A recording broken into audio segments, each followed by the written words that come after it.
gostaria de cumprimentar, primeiramente, os dirigentes todos por ter atendido o convite, né, de estar aqui no dia de hoje para discutir sobre questões relacionadas aos editais do nosso concurso para professores. A discussão vai muito para além das cotas dos concursos, mas, de certa forma, essa provocação normativa nos deu start para ver outras questões que a gente pode aperfeiçoar dentro dos nossos certames, né?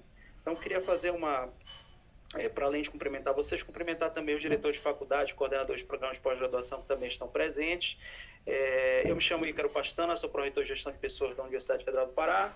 Estou acompanhado aqui pelos colegas da Progep, a Marília, que é diretora de Planejamento da Força de Trabalho, e do Jefferson, que é da Coordenadoria de Seleção e Admissão, que interage diretamente com as unidades em relação a esses processos, né? E também o professor Arão, que é diretor do CEPES, e a Iana, que é assessora, né, do CEPES também. Quero agradecer pela presença, pela parceria, porque a gente faz muito desse esforço em conjunto e a gente já teve inúmeras reuniões aí ao longo dos últimos meses para fazer isso da melhor maneira possível. Então, eu queria contextualizar vocês brevemente, né, em relação àquilo que a gente deve tratar no dia de hoje, o que ensejou essa leva de discussões e essas mudanças que a gente deve ter nos procedimentos da UFPA. De certa forma, né, basicamente, a gente recebeu uma provocação normativa a partir de basicamente quatro normas que saíram ali no final de junho, começaram a valer a partir de julho, então, segundo semestre de 2025. Essas normas dizem respeito à alteração na aplicação da política de cotas dentro do governo federal para os concursos públicos, inclui também os processos seletivos, né, simplificados, que nós usamos para contratar tanto professor substituto quanto professor visitante. E essas normas, basicamente, né, bem em geral, porque são muitas normas mesmo, e a gente vem tendo esse desafio de se aprofundar e tentar adequar a nossa realidade a essas normas, mas de uma forma bem geral, o que a gente tinha de percentual de cota foi alterado. Então, a gente tinha 20% para candidatos negros e esse percentual passou a ser de 30%, tá? E incluindo também indígenas e quilombolas, que eram uma comunidade que nós não tínhamos antes dentro dessas políticas. Basicamente, os percentuais, então, a partir dessa norma, passaram a ser de 25% para candidatos negros, de 5% para... Não, perdão, de 5% para PCD, né, que já existia, 3% para indígena e 2% para quilombola, né? Se fosse só essa discussão, ainda assim seria desafiador, porque implementar a política de uma forma plena dentro da instituição já traz uma complexidade, né? Esse é um processo dentro das instituições, dentro do Serviço Público Federal, de uma forma geral.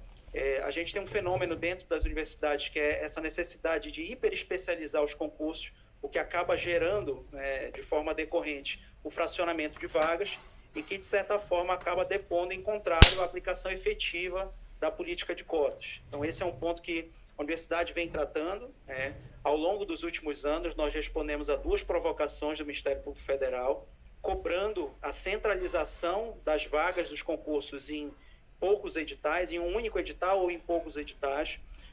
Esse, como vocês bem sabem, não é o formato que a gente adota o formato de dar por demanda, por fluxo contínuo, dando autonomia plena para as unidades para fazer isso conforme os seus planejamentos.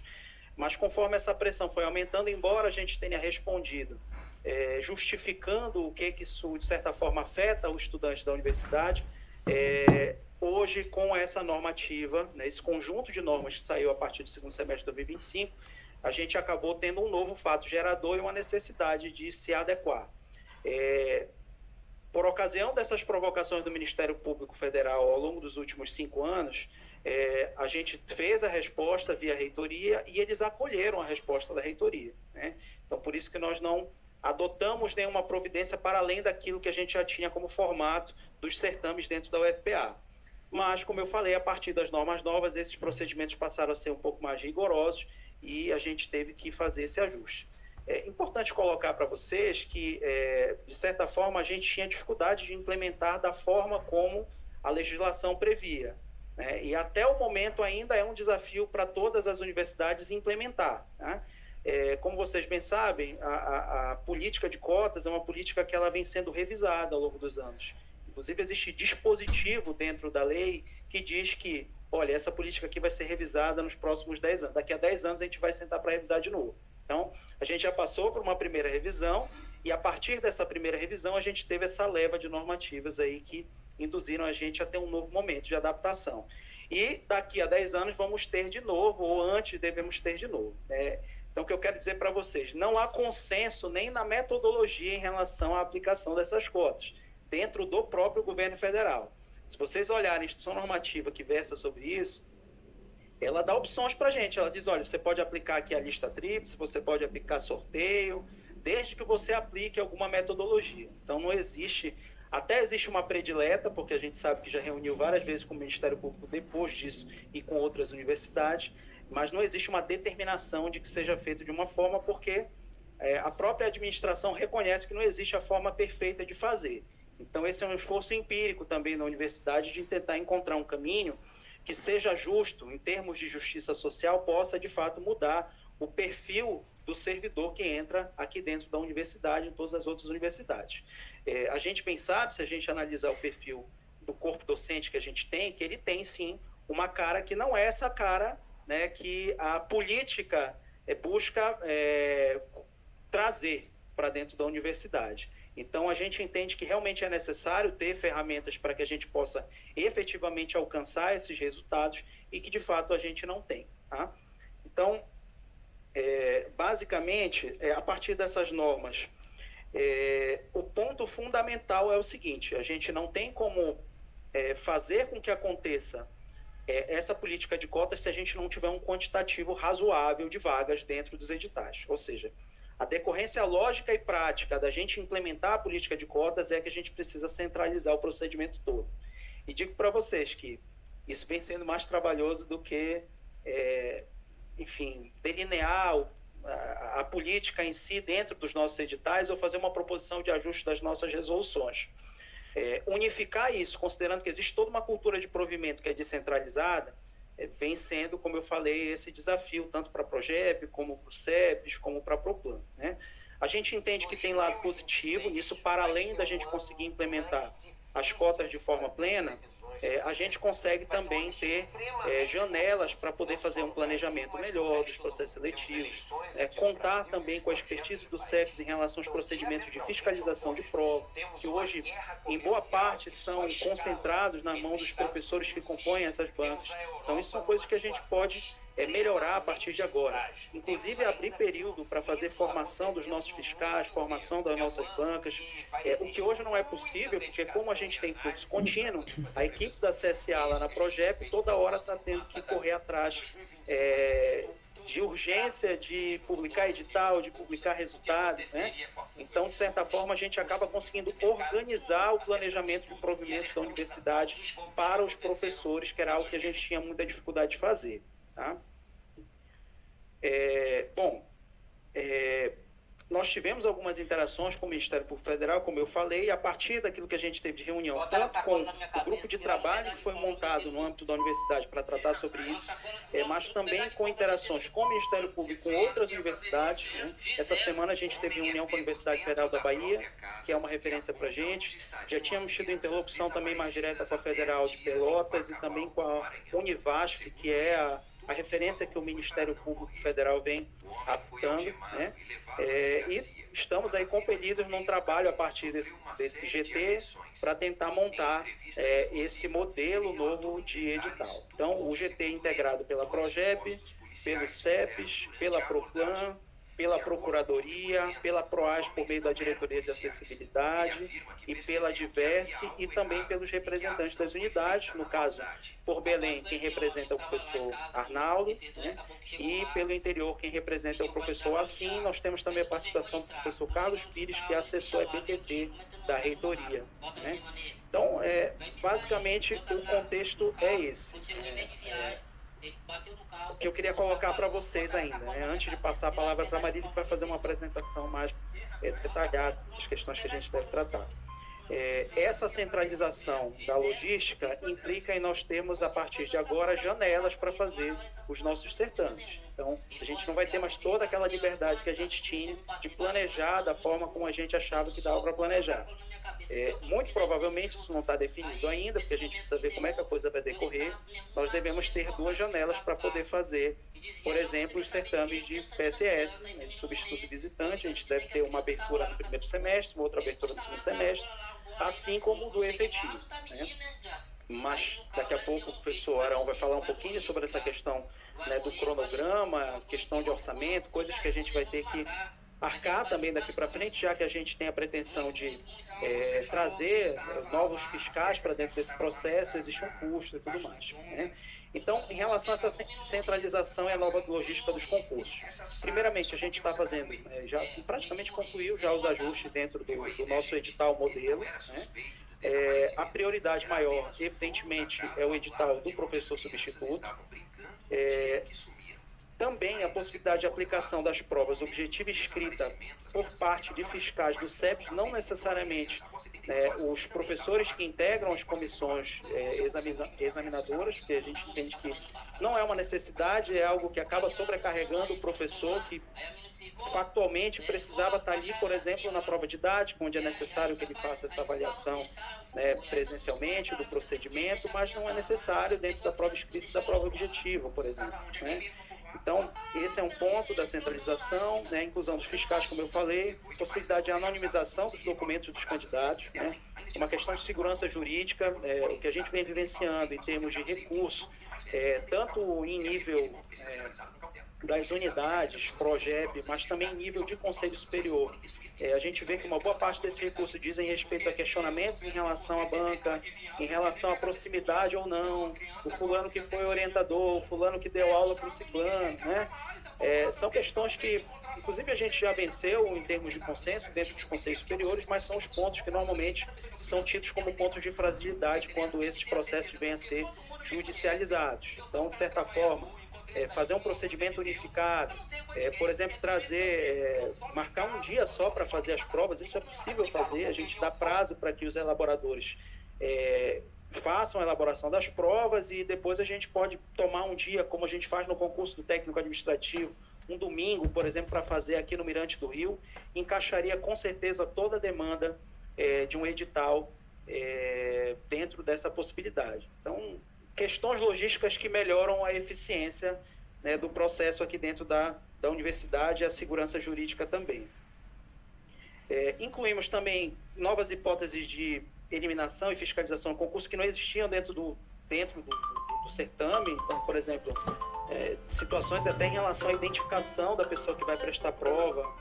Enfim, já aconteceu de tudo, né? E a ideia é a gente inserir mecanismos dentro do edital que deem essa segurança e, logicamente, contar com esse apoio mais direto dos fiscais que vão ser treinados para isso vai facilitar um pouco a nossa vida com respeito a esse procedimento também. Um outro ponto, não, acho que é isso. Então, basicamente, o que a gente já tomou como decisão dentro do GT em relação a qual metodologia a gente deve usar para a aplicação da política de cotas, a definição que foi feita foi a metodologia da lista única, né? Então, a gente não deve ter sorteio.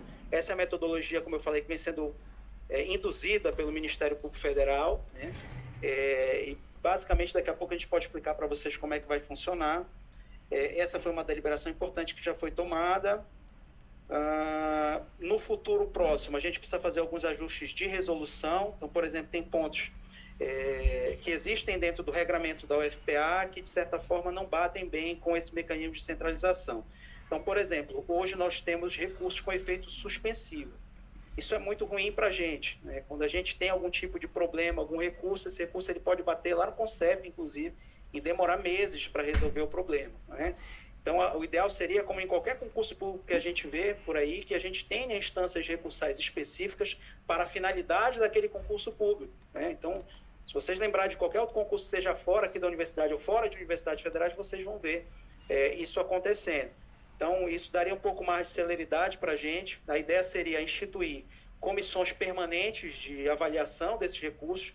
Logicamente, a gente teria ainda como primeira instância a unidade, porque ela tem condição de realizar análise de mérito, Mas análises formais em relação a edital e etc., e procedimentos mais abrangentes, isso poderia ser feito por uma comissão permanente de concurso que a universidade poderia manter e que, logicamente, daria muito mais celeridade e atenção na ocasião da publicação desses editais. A gente deixaria de depender dos fluxos do CONCEP para poder fazer essas análises dentro do âmbito institucional.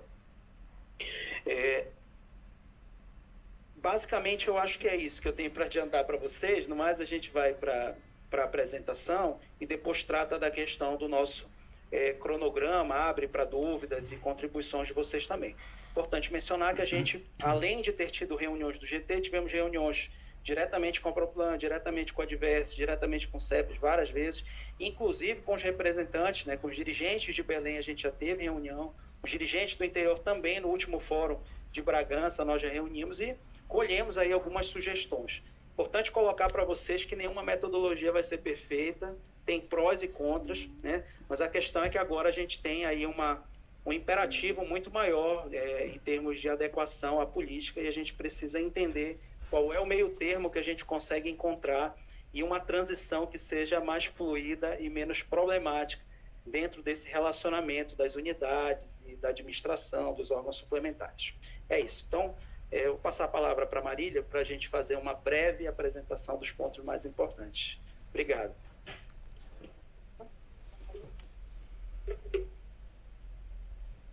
Olá, boa tarde a todas as pessoas presentes aqui no Capacite e online.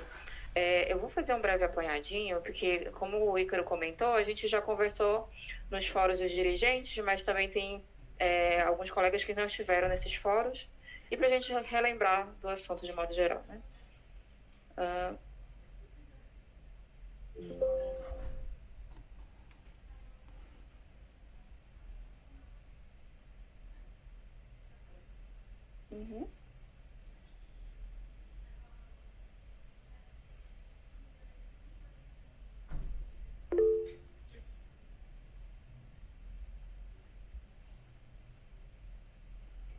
Ok?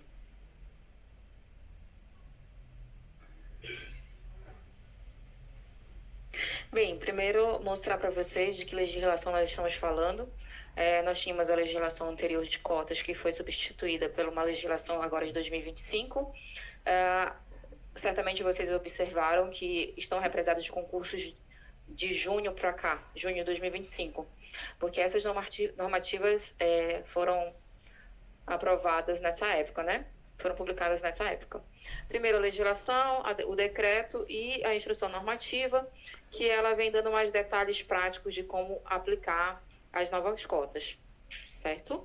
Em cima são as 10 étnicas, que inclui os indígenas e quilombolas, e de baixo é do PCD, que não alterou o percentual, mas que trouxe alguns procedimentos, explicação de alguns procedimentos mais práticos. Basicamente, a principal diferença na questão das cotas, Até junho de 2025, nós tínhamos 20% de cotas PPP, pessoas pretas e pardas, E 5% do PCD. A legislação permanece, ela diz no mínimo 5%, e a gente tem a prática de utilizar o 5% taxativo, tá? As novas cotas, no caso da Instrução Normativa 261, ela distribuiu em 25% de pessoas negras, 5% de PCD se manteve, 3% indígena e 2% quilombolas, tá? Um outro detalhe é que eu posso mexer um pouquinho nesses outros percentuais, desde que eu mantenha um mínimo de 20% de pessoas negras. Eu vou aqui para frente para ler com vocês as principais mudanças. O principal objetivo, na verdade, da política nova é quanto ao agrupamento, não separar. Como que a gente fazia? A gente fazia uma vaga por tema, uma vaga em língua estrangeira, uma vaga em microbiologia, e aí eu aprovo até 5 pessoas naquele meu cadastro reserva. Com 5 pessoas, eu conseguia atingir um negro, que geralmente era o meu terceiro colocado, e um PCD no quinto colocado. Não é comum, não é frequente a gente usar os 5 do nosso cadastro reserva, certo? Então, a efetividade da cota não acontecia porque a gente nunca chegava nesse cotista que estava lá no cadastro de reserva, tá? E aí a ideia é que eu pudesse juntar. Aí disse, Marília, mas como é que eu vou juntar se lá na minha faculdade, no meu instituto, por exemplo, lá do IFCH, eu tenho uma para geografia, a outra faculdade é psicologia, a outra faculdade é ciências sociais. Eu vou juntar como? Na verdade, a gente vai continuar mantendo a divisão por tema, tá? O que a lei prevê é que a gente aglutine as vagas do mesmo cargo. E qual é o nosso cargo? Docente do magistério superior. Então, o nosso edital vai aparecer lá. Por exemplo, a gente tem uma previsão aí de um PSS de, sei lá, umas 30 vagas, 30 temas. Mas eu trabalho o meu percentual em cima das minhas 30 vagas, tá? Então, a ideia é aglutinar as vagas por cargo. E o que a gente fala de mínimo? Para que o cálculo funcione dos meus 3% de indígena e meus 2% de quilombola, eu preciso ter pelo menos 25 vagas aglutinadas no edital. De PSS, por exemplo, a gente já bateu esse mínimo. De docente efetivo, a gente ainda não bateu o mínimo da cota, tá? Então, a ideia é que a gente tenha uma frequência que encaixe com o calendário acadêmico, mas também que a gente consiga colocar pelo menos uma vaga de cada cota em cada edital. Então, por isso, a frequência dele vai ser reduzida, tá? Outro ponto interessante é uma cláusula de barreira. Quando a gente faz algumas etapas, a gente cria cláusula de barreira. E se a gente faz, tipo, nota mínima, por exemplo, quem aplica prova objetiva, quando a gente tem muito candidato, a gente tem uma cláusula de barreira, porque quem não atinge aquela pontuação mínima na prova objetiva não passa para a próxima etapa. E a política diz que eu não posso fazer com que o meu cotista seja barrado na cláusula de barreira e não consiga passar pelos próximos certames. Como é que a gente vai fazer isso na prática?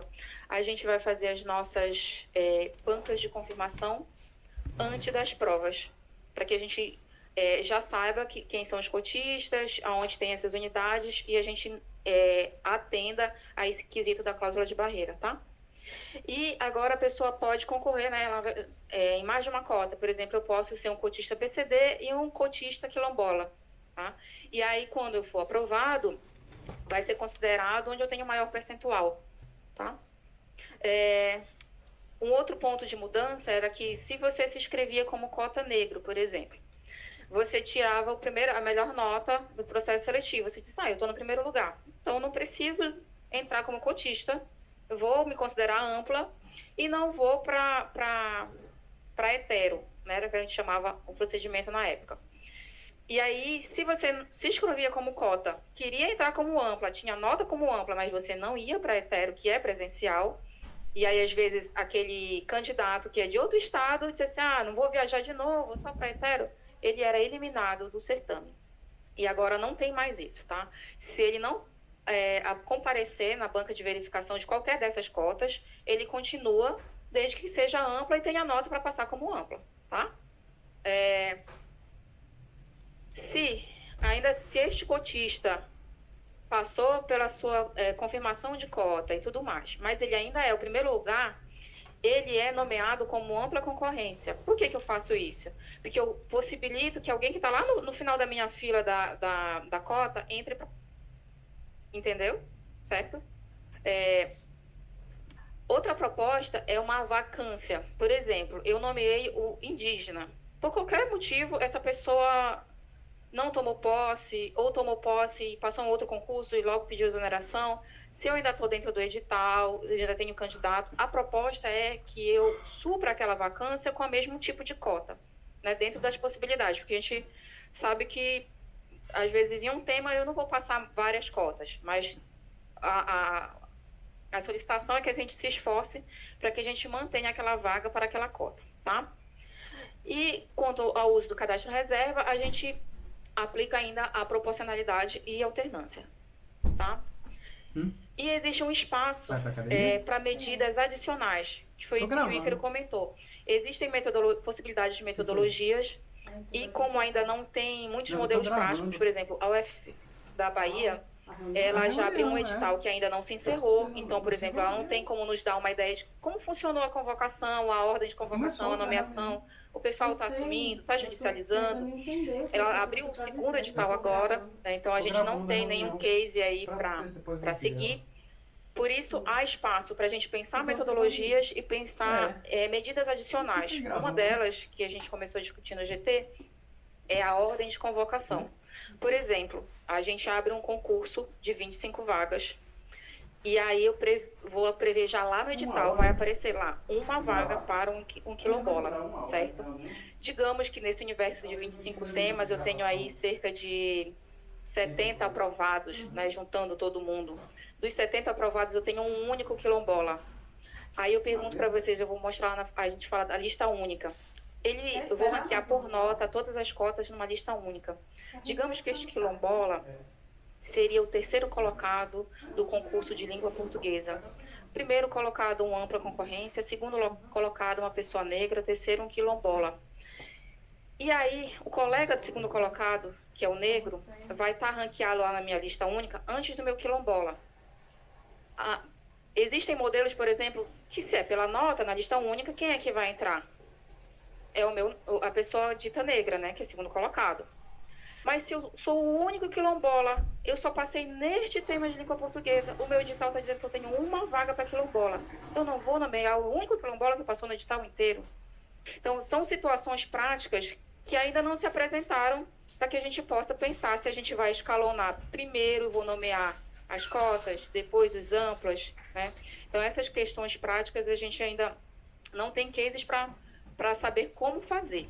Mas existe espaço para a gente criar dentro da nossa resolução, por exemplo, um modelo de preferência de nomeação ou não, tá?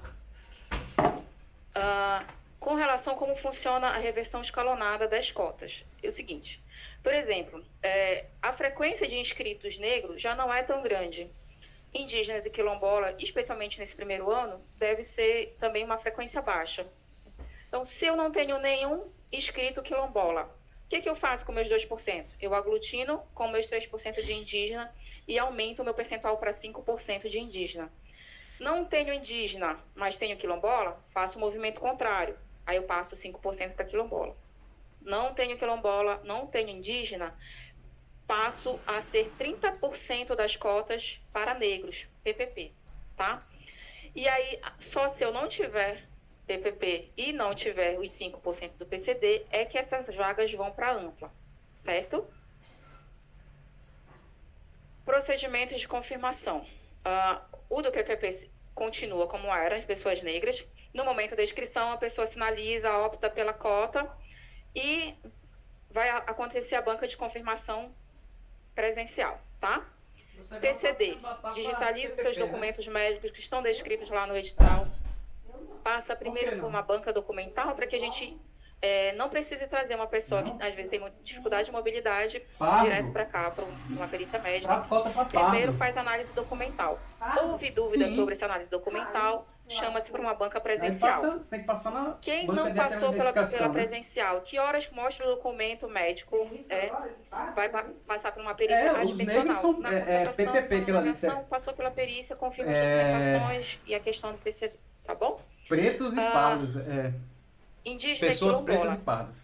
Existem num rol taxativo específico de documentações que eles vão apresentar, digitalizados, também no procedimento Será de inscrição. que você ia ser reprovado? A gente está deixando o CEPES tranquilo com isso, vários documentos digitalizados no processo de inscrição. Vão passar por uma banca documental. Para confirmar o seu pertencimento, porque no caso do indígena e quilombola é uma questão de pertencimento, então tem que ter assinado por representantes das suas comunidades, enfim. E a conferência original vai ser lá na admissão, tá? Ele vai, assim como ele apresenta o diploma dele de doutorado, ele vai apresentar a documentação de pertencimento e faz a conferência com o original. Chegou o cartão, da aplicação das provas, que é o que realmente mais diretamente atinge vocês, tá? A prova objetiva, que ocorre apenas quando se trata de concurso e atualmente para mais de 10 inscritos, né? Então ela não é muito frequente, tá? E a prova, e ela é uma cláusula de barreira, nota mínima. E a prova escrita, que hoje tem sido aplicada pela banca, mas na prática, o que costuma acontecer, né? Vocês me corrijam, tem mais experiência, né? Sorteia aquele tema. Pra baixo, assim, o negócio fica fulano, tá aqui o tema. Descorra sobre esse tema. E aí vocês ficam lá reparando eles, esperando para ler. né? E aí, esse é o grande ponto. A gente entende que esse é um procedimento que pode ser feito pelos CEPs e pelos fiscais, né? A ideia seria fechar aqui que serão 10 temas, 10 itens para sorteio.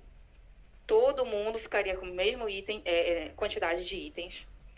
Vocês vão encaminhar lá no processo de vocês, a gente já vai ter conhecimento. Gera-se sobre esses 10 temas um espelho de correção dessa prova antes que ela aconteça, né? Espera-se que, igual dissertação de vestibular, de concurso técnico, o candidato tem que descorrer uma redação. Espera-se que fale sobre o assunto X, que aprofunde no assunto X, que tenha no mínimo tal tamanho. Então, vai se criar um modelo padrão de espelho. Vocês vão encaminhar os 10 espelhos dos 10 temas. Aplica-se a prova sem nome, lá só com código de barra. O tema X, sala tal do Mirante. O fiscal vai lá, sorteia. Tema número 3. Escrevam sobre o tema número 3. Não é uma prova de questões, né? Então, é só descorrer sobre aquele tema. E aí, quando, acho que alguns dias depois, 2 dias depois, se não me engano, o CEPS consegue jogar lá na página do CEPS, onde ele se inscreveu, a resposta, né? O espelho da prova dele escaneado, os itens de correção da prova que vocês já encaminharam antes, e aí ele tem subsídios para entrar com o recurso. Olha, vocês me deram 8, mas já aqui tem o item que eu atendi, então, enfim, né? Isso dá um pouco mais de segurança, tira de vocês a responsabilidade presencial das provas escritas e objetiva e escrita, passa para a gente. Fiscalização de detector de metal, RG, celular que toca, porque fulano conhece ciclano, tudo isso torna o procedimento mais seguro, tá? Ficaria mais com vocês as bancas examinadoras na didática, na memorial, na correção da escrita, na prática, né? E julgamento de títulos, certo? Como eu comentei, a banca de confirmação ela aconteceria antes da prova escrita, né? Então, facilita inclusive o procedimento para o CEPs do atendimento especializado específico para quem precisa de um atendimento para sua deficiência, tá? Aí o padrão de 10 temas e resposta em um texto. Aí o espelho de correção de provas. Um cronograma minimamente conjunto, que é mais um ponto que o CEPs vai discutir, né? Porque o que a gente vai precisar fazer? Essa parte já fazia, né? A questão das inscrições, igual para todo mundo. O período de inscrição, todo mundo está no mesmo edital. Antes, vocês lembram que a gente abria 10 dias, aí às vezes, fulano não teve inscritos para tal tema. Aí abria mais um pouquinho. Para tentar que a gente não tenha essa possibilidade, a gente vai aumentar o período de inscrição para 15 dias, fechado no PSS. E até então a gente está com 30 dias ainda no concurso efetivo, tá? Então, 15 dias de inscrições igual para todo mundo. Aí eu vou ter homologações das inscrições, recurso contra a homologação das inscrições. Aí eu tenho banca PCD, banca quilombola, banca indígena, banca PPP, tudo isso junto, tá? Porque eu preciso formar banca para atender todo mundo de uma vez. Então, esse calendário pré-prova é igual para todo mundo, fixo, né? Prova objetiva igual para todo mundo, prova escrita igual para todo mundo. A ideia é como o Ícaro comentou, vamos pegar um domingo, fechou o Mirante ou outro prédio nosso e faz todo mundo, cada tema uma sala, né? E faz todo mundo naquele dia. Aí o CEPS ainda vai auxiliar nessa parte do recurso, vai ser um pouco mais célere e aí já sai a listinha pronta para quem fazer as próximas fases, tá? Lista única por nota para cota para o mesmo edital. O que é uma lista única? Vamos lá, a gente tem lá os nossos 25 temas, né? E dentre esses 25 temas, digamos que em 15 temas eu tenho cotistas inscritos e aprovados, né? Como é que eu vou decidir quem é que vai ser nomeado? A ideia é eu pegar esses 15 temas, tiro de lá, digamos, que tem uma cota por tema. Tiro essas 15 pessoas, ranqueio elas por nota numa lista única. Os melhores PPPs entram e atendem a sua cota lá de 25%. depois os melhores quilombolas, os melhores indígenas, os melhores PCD. Né? Porque, então, é o que justifica a gente precisar tentar padronizar tudo quanto é possível padronizar nas provas. Porque vocês compreendem que eu tenho uma pessoa negra do tema tal, que lá no campus universitário do Cametá, que está concorrendo com uma pessoa negra aqui dos 100, e ela pode dizer assim, porque na banca tal foi feito de um jeito, na minha banca é de outro jeito. Então, quanto mais eu padronizo, menos eu vou ter esse tipo de argumento, inclusive judicial. Porque todos nós precisamos estar preocupados com esses recursos. Eu tenho um único edital. Se um candidato lá do campus Cametá entra na justiça contra o processo dele, todos nós vamos ficar parados. Entendeu? Então, assim, a gente tem que fazer um esforço para tentar padronizar e diminuir essas possibilidades para que não segure o nosso edital por muito tempo, tá? E aí, uma outra dúvida que não deixou muito claro na legislação, mas aí a gente vai pelo que é mais interessante para a universidade, é a formação de cadastro de reserva. Existe um decreto que diz assim, se eu abro uma vaga, aprovo 5. Mas esse cálculo vai mudando, né? Se eu aprovo, se é 20, eu já vou diminuindo o meu cadastro. Eu não multiplico por 5 sempre. E aí o que acontece? Se eu vou lançar um edital de 30 vagas, eu não vou multiplicar por 5 o meu cadastro. E aí o que ia acontecer? Alguns vão ter cadastro de 3, outro de 4. E como é que eu vou dizer quem pode ter mais cadastro ou menos? Então, esse ponto a gente pretende manter. O cadastro de vocês sempre vai ser por tema. Então, sempre vão ter até 5 aprovados, tá? Para a gente ter uma noção de duração, né?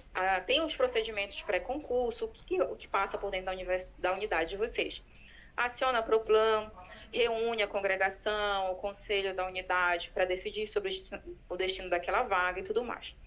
A partir do momento da homologação deste edital, até o final dele, a abertura do edital, até a homologação do resultado final publicada no TOU, tem cerca de 3 a 4 meses para o PSS e para o Magistério Superior, cerca de 5 meses a 6. O Magistério Superior tem um pouco mais de fases, né? Então, acaba se alongando, porque eu tenho a prova objetiva, posso ter prova prática, memorial, né? Acaba sendo um pouco maior. E o meu período de inscrição também é maior, tá?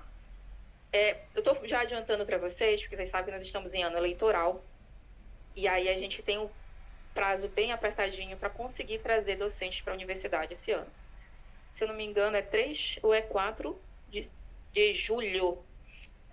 Eu preciso homologar tudo antes do dia 3 de julho. Precisa estar no Diário Oficial da União.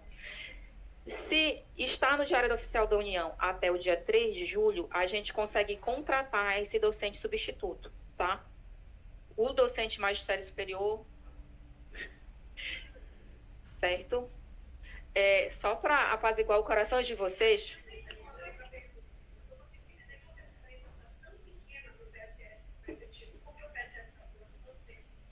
Pois essa é uma das coisas que a gente pretende melhorar na resolução de PSS. Vocês lembram que o PSS tem recurso a cada prova. E o Magistério Superior, eu tenho um recurso por etapa. Eu tenho um recurso depois de todas as provas antes do julgamento de títulos. Eu faço uma prova escrita, 2 dias de recurso, 1 dia para responder, abre de novo. Então, isso alongou o meu PSS. Né? De repente, você tem a percepção, na minha unidade foi mais rápido, porque de repente não teve recurso para aquele tema, alguma coisa assim. Mas como é um calendário unificado, a gente tem que abrir o período para todo mundo, tá? Uma das possibilidades, Marília, estou argolada, não tenho professor em sala de aula, desesperado, vou fechar turma, o que eu faço? Algumas possibilidades. A nossa intenção é que o PSS saia e a gente consiga contratar ainda esse ano, né? Mas existem os concursos que vocês já colocaram na plataforma Atena, aposentadoria, a intenção realmente é concurso. Quais são as 2 possibilidades? Uma, eu posso fazer aproveitamento, né? Avaliem se tem possibilidades dentro da UFPA de aproveitamento na sua unidade, na unidade acadêmica de outro município, por exemplo. Podemos fazer aproveitamento UFRA, Unifespa, UFOPA, tá? E no caso de EBDT e FPA também, tá? Nada disso resolve o meu caso. A gente pode transformar um concurso docente em PSS. Se você não quer aguardar, acha que dá para usar este tema para um PSS, faça um contrato aí de pelo menos 1 ano e depois, na próxima leva, eu entro com o concurso, aí o Jefferson vai mostrar para vocês qual o procedimento, mais ou menos, para a gente fazer essa transformação. Lembrando que a primeira transformação dos PSS já autorizados é verificar se vocês têm mais de 10 temas para sorteio, tá? Como a gente vai fechar em 10 temas, se vocês colocaram 12, 15 temas, que a resolução permite até 15 temas, a gente já precisa mudar o processo, tá bom? Bom, boa tarde, pessoal. Boa tarde, pessoal dos outros campos também. Alguns já conheço. É bom que a nossa plateia está bem heterogênea. Assim, né? Tem professores, tem técnicos, né? Então, é importante isso, essa participação. Atualmente, nós temos vários concursos já aprovados na plataforma Atena, só aguardando a publicação do edital, né? Só que, como a Marília estava explicando, a gente está com essa impossibilidade devido a essa mudança que nós precisamos fazer. E aí, o que a gente pensou? Bom, essas vagas, elas vão ficar paradas. Mas, como nós temos um grande processo de PSS para lançar, talvez daí para a gente, já que a gente não vai conseguir suprir o docente efetivo agora, usar essas vagas e incluir eles no processo de PSS que a gente vai lançar, certo? E aí eu vim aqui só para explicar para vocês como vocês podem fazer esse processo. Vocês vão entrar lá no processo de vocês que está na plataforma Atena, né, que já está aprovado, e vocês vão baixar o plano do concurso. Esse aqui é um modelo de plano de concurso que está lá. E aí o que vocês têm que se atentar? Aqui ficou um pouquinho pequena as palavras, né? Mas eu vou ler aqui para vocês. Esse é o plano de efetivo, de concurso efetivo. Lá em cima, a gente tem ali o tema do concurso. Esse daqui, por exemplo, é do IFCH, é Filosofia da Ciência, salvo engano. Está aprovado lá. Eu vejo esse tema, eu posso abrir um PSS, então, nesse tema. Se eu não tiver nenhum outro PSS com esse tema já em aberto. Eu não posso ter PSS válido e abrir mais um, se tiver cadastro, né? Então, eu verifico a primeira coisa, o tema. Filosofia da Ciência, eu verifico se tenho esse PSS aberto válido. Não tenho, ok. Primeiro ponto. Vejo o quantitativo de vagas. Nesse caso aqui, é uma vaga, tá? E aí eu vou ver o que é fundamental, que é o lastro. Nesse caso aqui, é a aposentadoria da professora Elizabeth, acho que Assis, não estou conseguindo ler direito. Eu vou verificar se esse lastro ele já está sendo usado em algum contrato de um professor substituto. Porque nesse caso aqui é uma aposentadoria, isso já gerou um lastro em algum momento. Então pode ser que eu esteja utilizando ele já no contrato. Se ele não estiver usando em algum contrato de professor, aí eu já posso utilizar esse concurso de efetivo para um PSS substituto. E aí ele vai me ajudar a levar essa demanda pelo menos até eu efetivar o concurso de efetivo e nomear o professor, certo? E prosseguindo. Aqui embaixo a gente vai ter o perfil do candidato, né? Aqui. Perfil do candidato. O perfil do candidato, no caso do concurso de efetivo, é o doutorado, né? Mas no PSS a gente pode mudar isso. Pode ser graduação, com pós ou não, em determinada área, tem essa facilidade aí de manobrar. Então vocês podem também alterar isso no plano do concurso de PSS, se vocês aceitarem, né? No PSS, vocês vão fazer obrigatoriamente prova escrita e prova didática, e, se quiser ou não, julgamento de títulos. Isso também está lá no plano do concurso. E aqui nesse plano do concurso do IFCH, eles determinaram já 10 itens para o sorteio da prova escrita e didática, que era o que a Marília está falando. Todo mundo vai ter que fazer até 10 itens obrigatoriamente. Não pode ser menos, não pode ser mais, que é para padronizar para todas as unidades. Esse caso aqui da filosofia, eles já tinham estabelecido os 10 itens. Então, eu vou pegar o modelo do plano do PSS, e vou pegar essas informações do efetivo e transportar para o plano do PSS, tá? O principal, mais uma vez, o lastro. Se o lastro estiver ocupado, aí não tem jeito, não tem o que fazer. Mas se ele estiver desocupado, eu posso transformar provisoriamente essa vaga de efetivo num substituto, tá? Aí relembrando que a gente precisa ter a se atentar nesse momento. Preencher o plano do PSS com as informações do plano do concurso. O plano do concurso vocês já têm, já está lá na plataforma, só pegar as informações de lá.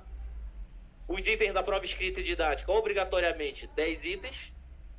Confirmar que a vaga não está ocupada por um outro professor substituto, né? Isso que vai, de fato, definir se vocês vão conseguir transformar o efetivo no substituto. O ad referentes são aceitos. Por que o ad referentes são aceitos? Porque no processo, quando você abrir o processo CIPAC para enviar lá para a Proplan, solicitando a abertura do PSS, vocês têm que colocar lá uma ata da congregação, né? E aí pode não dar tempo, nesse período, como a gente está nas vésperas aí de abrir o edital do PSS, pode não dar tempo de chamar uma reunião de congregação. Aí é aceito o ad referendo da direção, tá? Encaminhar o processo para a Proplan, no caso lá para a Coordenadoria de Planejamento Acadêmico. A data a gente ainda vai informar, né, até quando o limite dessa data, que dê tempo de incluir nesse próximo edital de PSS. A ideia é a gente já pode começar a fazer essas modificações e pedir que vocês fiquem atentos aos nossos ofícios circular, assim como convidamos vocês para um ofício circular, essas datas serão informadas. O CEPES vai contar para vocês das datas depois. Não, é antes da abertura do edital, né? A data prevista aí do edital, o CEPES vai já informar para vocês, mas já está na porta, tá? Então é antes da abertura desse edital de PSS. Então tem que dar um prazo para a Proplan se manifestar e poder chegar lá comigo para eu poder preparar o edital. Aí o CEPES vai falar para vocês, tá? E as vagas que estão lá aprovadas na plataforma Tenda, elas vão continuar disponíveis para vocês. Isso não vai mudar. A gente só vai utilizá-las para um PSS, se couber, né? Mas vão continuar lá para quando a gente tiver liberado o concurso de efetivo, utilizá-las, tá? Isso não muda. Tá passando aqui, Felipe. Sim? Pode?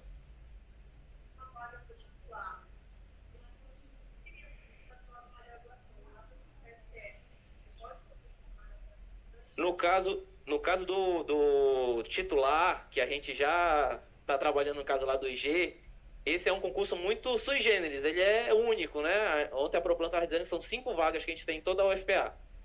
Então esse concurso a gente vai fazer ele em separado, não vai mudar grandes coisas, entendeu? A gente vai seguir o fluxo normal dele e vai ter as cotas para indígena quilombola, provavelmente não vai atingir, porque é só uma vaga, mas a gente não vai precisar mudar ele no sentido de, eu tenho que acumular, ou então eu tenho que fazer no mesmo edital aqui junto com o de efetivo. Não, esse é o de titular livre, que é 5 vagas que existem e por enquanto só tem essa liberada lá do IG. Então a gente vai conseguir fazer...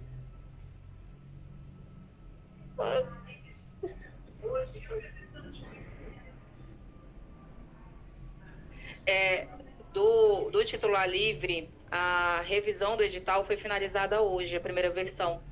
Então não deve demorar. É só uma questão de conseguir adaptar o sistema do CEPES para receber a inscrição online, tá? Então é mais breve. Os visitantes a gente vai falar já, daqui a pouco com vocês, tá? Tá.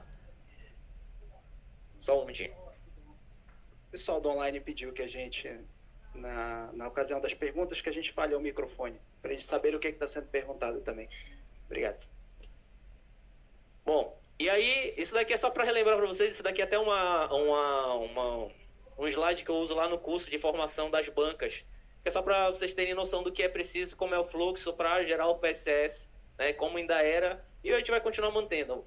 Então, o processo tem que ser aberto com a ata da congregação, ou o ad referendo, da direção, o plano do PSS, que vocês vão pegar as informações do plano de efetivo e transpassar para o plano do PSS, o pitch para esse professor, a portaria do lastro. Vocês identificaram lá que o lastro da aposentadoria, por exemplo, da professora Elizabeth, não está sendo utilizado, então eu vou lá, pego a portaria dela de aposentadoria e ponho no processo e envio por ofício para a Proplan. a Proplan vai receber esse processo, vai analisar, vai confirmar que o lastro não está sendo usado por ninguém, e aí ela vai autorizar o PSS. Aí vai lá para o CCA comigo, aí daí a gente inicia o processo para lançar o edital, depois vai encaminhar para a unidade executar as provas, depois lá no final volta para a CCA para a gente homologar, para fazer a convocação dos aprovados e, obviamente, contratados, tá? Esse é o fluxo simplificado de tudo isso que a gente está falando, né? Aqui.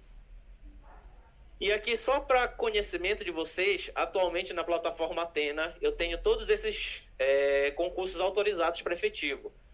São 23 temas atualmente. Esse é um print de hoje à tarde, antes de começar a reunião. Então, são 23 temas que a gente já tem aprovado, sendo que pelo menos por tema é uma vaga. Então, no mínimo, a gente já tem 23 vagas. Mas tem algum tema aqui que pode ter mais de uma vaga. O caso lá do professor Zamian, que é 2 vagas no edital dele, lá no tema dele de físico-química, eu acho, né?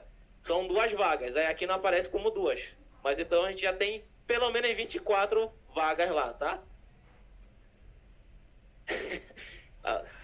Eu acho que o alemão tem, eu não sei se eu tô conseguindo. O alemão, se tiver aqui, já tem 25. A gente já vai atingir, então, todas as cotas, tá? Tem um microfone aqui para eu passar para a professora? Tá. Aí, então, só para finalizar, antes da pergunta da professora, a gente tem esses 23 temas, né? Aí tem aqui o Instituto de Tecnologia, tem 4 temas, tem o Núcleo de Oncologia com 1, sei que também tem Instituto de Filosofia e Ciências, Filosofia, que a gente já falou, Instituto de Letras, isso aqui, ó, Língua Alemã, agora eu consegui ver, tem 2 vagas aqui, mas são tá separado.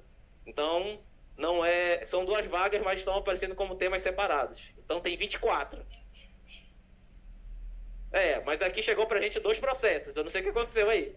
Vocês conseguem acessar também a plataforma e verificar se está cadastrado direitinho e aprovado. Mas aí pode ser... Pedido. Desculpa, Maria. Pode ser que algum outro tema, porque eu ainda não abri tema por tema. Eu vou ter que fazer isso na hora de lançar o edital, mas eu não abri tema por tema para saber quantas vagas tem. Eu sei do professor Zamian porque a gente já tinha conversado antes.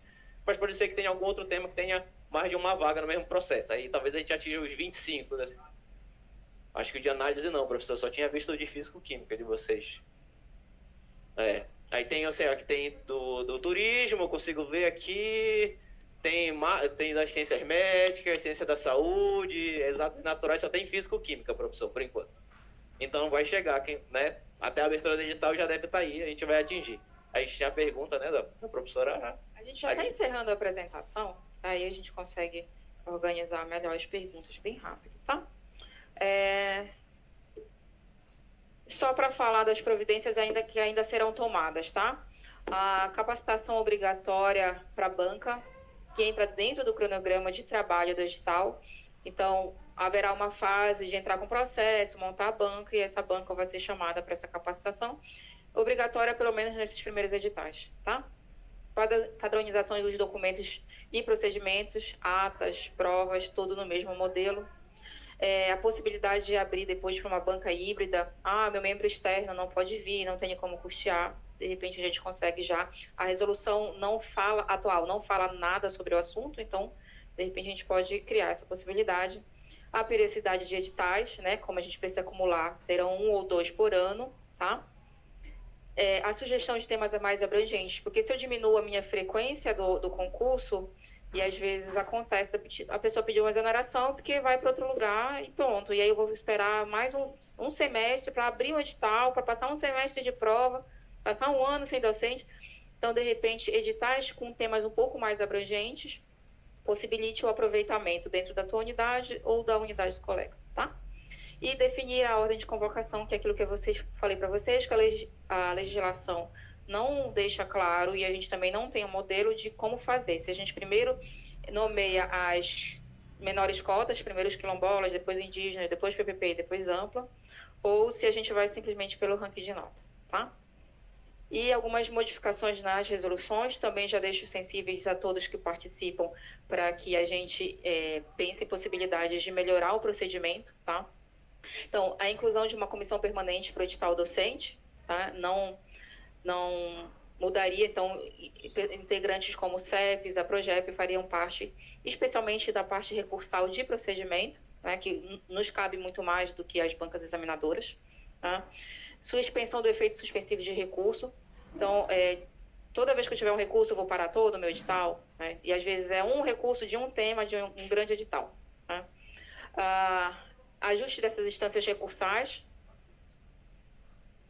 A ideia da inclusão de uma comissão permanente é, por exemplo, pessoas do CEPES ou da PROGEP, né?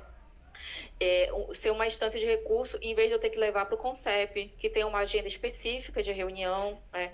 Não, às vezes não encaixa no nosso edital. E se eu tenho uma comissão para isso, tenho problemas na própria banca, eu estou com uma dúvida, eu volto ali com a comissão. Tenho um recurso sobre o procedimento, a comissão me auxilia nessa resposta. E aí essa comissão fica disponível para o meu cronograma de trabalho do meu edital que está acontecendo. Eu não preciso, terminei, já quero contratar, mas esse mês não tem reunião do CONCEP, não foi colocada na reunião, até avaliar aquele recurso, eu parei o edital todinho em 1, 2 meses, né?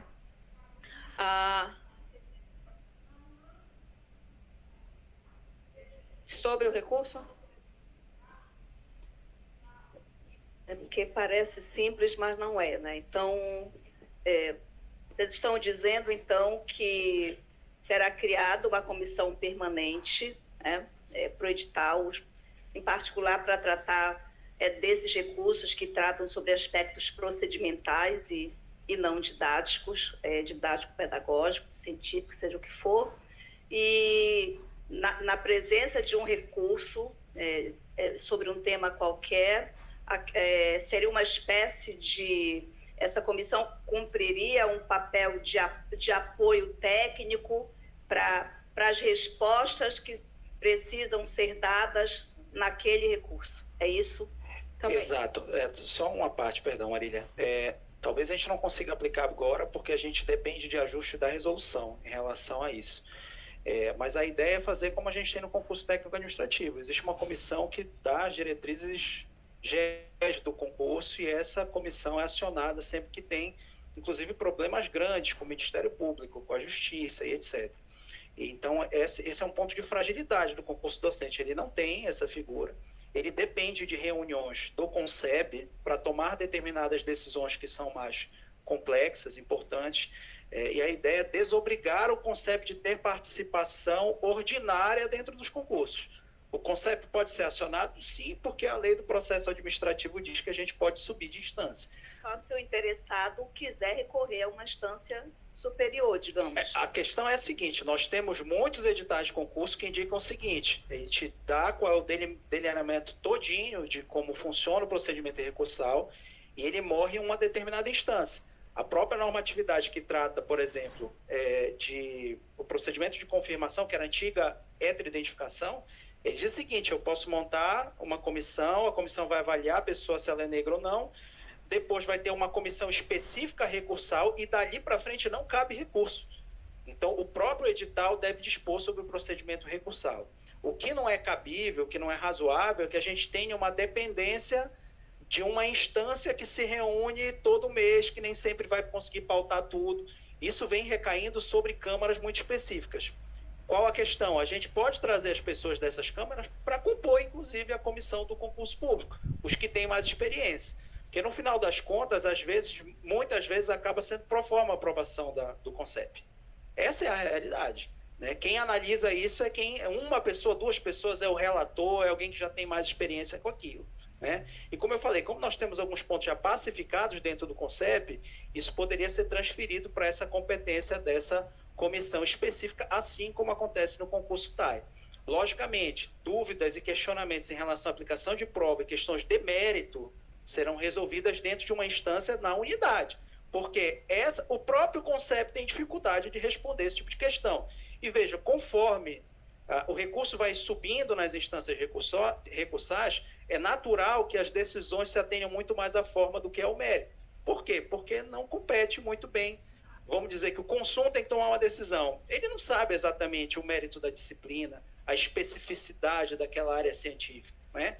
Então, a ideia é isso, desobrigar o CONCEP de estar dentro do fluxo ordinário e criar uma instância específica para isso, que conte agora com a participação das instâncias, tanto da unidade, quanto pessoas do CONCEP, quanto do próprio CEPES e da PROGEP, que vão estar gerenciando o concurso de uma forma um pouco mais próxima.